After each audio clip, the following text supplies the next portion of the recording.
Take my lips and speak through them. Take our ears and hear through them.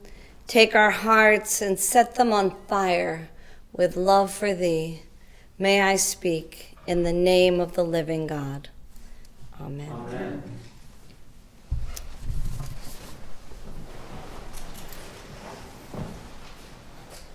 How wonderful is this night to gather in this chapel decked with garlands and lights, to hear the story of a sky filled with angels and shepherds coming running to find a babe wrapped in swaddling clothes and lying in a manger. What an astonishing thing. We take out the creche year after year, arranging the animals and the straw and the Lord of Life lying in a food trough as if it were the most ordinary thing in the world. If I were Mary giving birth to my first child, I would say it looked unlikely in the extreme. Surely this is not what God had in mind, for me. And yet, it is here in the midst of life as it is, not as it might have been, that the Christ child is born, wrapped in flesh, full of grace and truth. It is here where the stalls need mucking out and expectations lay in tatters that the wondrous gift is given.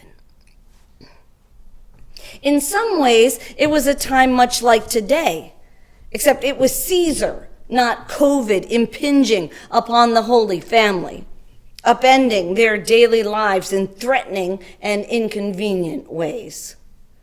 As we well know, no one is immune from the larger state of affairs. Caesar wanted a head count for the purposes of raising new taxes to make sure he wasn't missing anyone. That Roman peace was expensive and who was going to pay for it. So it was that Joseph got swept up in Caesar's greed for more. It's the language of cancer, saints. Gotta grow. More. He was forced to leave Nazareth and home and family and go to Bethlehem to be counted in his ancestral hometown. And Mary was swept up with him, Joseph's fiance, not yet married, 9 months pregnant with her first child. It was as awkward then as it sounds now. Mary found herself riding on a donkey, or maybe if they were lucky, as part of a caravan, all the way to Bethlehem, 80 miles away. 80 miles. From family help with the birth and the no doubt dimming memory of an angel. Oppressive Roman power overshadowed the Holy Family just as surely as the power of the Most High. The presence of the one does not rule out the other. We're not promised protection from the darkness, friends. We are promised a light in the darkness. That light, the true light that enlightens everyone, was coming into the world, but it was yet unseen, still hidden in Mary's womb, just as it may be still hidden in our own lives if things look dark right now, tucked away in the place of becoming. The light dawns when it is ready and not a moment before, and until then, we wait. Or if we're Joseph, we knock. After all, it's not like they could call ahead, and make reservations, and it's not like they were the only ones headed to Bethlehem. And I don't suppose a woman 9 months pregnant and anyone traveling with her was setting any records for speed. By the time they got to Bethlehem, the place was full. So Joseph sets about knocking on doors, and he knocks on closed door after closed door, hoping one of them will swing open in welcome. Who can't relate? We've all been there. Will it be this interview? Is this the job? Will this college accept me? Will this person accompany me on this committee, in this task, in this life? When will the door to my future swing open? And just when it feels like it won't ever, it does. Which isn't to say that what the door swung open on was what Mary and Joseph had in mind. My guess is, that when the angel told Mary that she would give birth to the Son of God who would sit on the throne of his ancestor David and of whose kingdom there would be no end, she did not picture it happening in a barn. But with courage and humility, this resilient couple didn't rail against the present state of affairs. They trusted, incredible though it must have seemed to them, that God would somehow make it enough. And God made it enough. And it was there, far from home, in a stable in the dark, that Christ was born. Caesar couldn't stop it. The enforced journey couldn't stop it. Having no room in a nice hotel couldn't stop it. All the things we think we need, that we must have in order for Christmas to come, didn't happen. I used to think that the house had to be clean for Christmas to come. You can imagine how that worked out.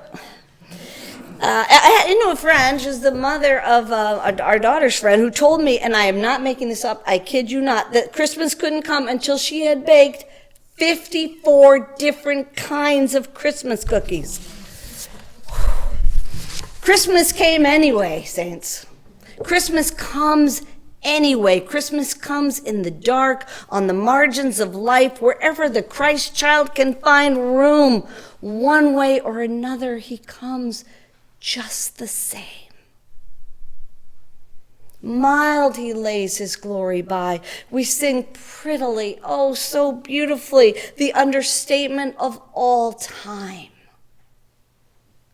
Mildly taking on our flesh and our mortality, the joy of heaven to earth comes down. Not down behind the walls of a palace, but down in the muck and the mire of the manger. Down into our lives as they are, not as they might have been. Down into our brokenness and division with healing in his wings. Down into our violence and our strife with his peace. And down into our loneliness and our heartache with his love. Light and life to all he brings. He comes where we are unprepared, out of control, open and undefended. He comes where we're unfinished and rough-hewn. He comes in ways that surprise us. So it is that we find him amidst the soft nickering of animals who live lives of quiet presence. We find him on the margins of life. And the first to see him are not important people in important places, but a mother and her husband who wrap him in bands of cloth and lie him in a manger because there was no room for them in the inn.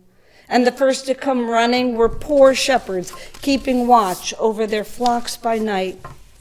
The first to see the heavenly host and to hear the songs of the angels were those sitting outside in the cold, in the dark.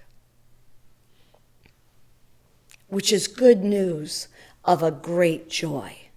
Because people often find themselves depressed around Christmas, partly because we feel we're supposed to be so happy. And then we look around the table and we maybe find that the Norman Rockwell picture isn't. That seats are empty. We wish were filled. Health or work or life, and just daily life in this pandemic time is not what it once was.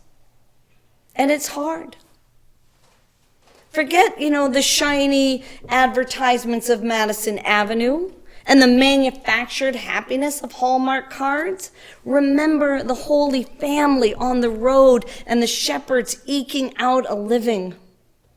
Remember that God is with us right where we are, right here, right now, whether we find ourselves in a castle or a stable, with activities curtailed or surrounded by clamorous demands.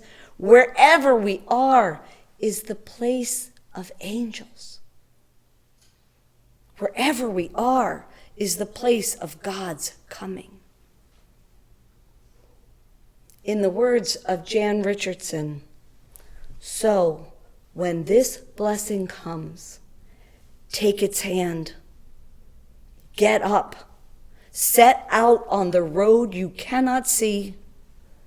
This is the night when you can trust that any direction you go, you will be walking toward the dawn. Thanks be to God. Amen.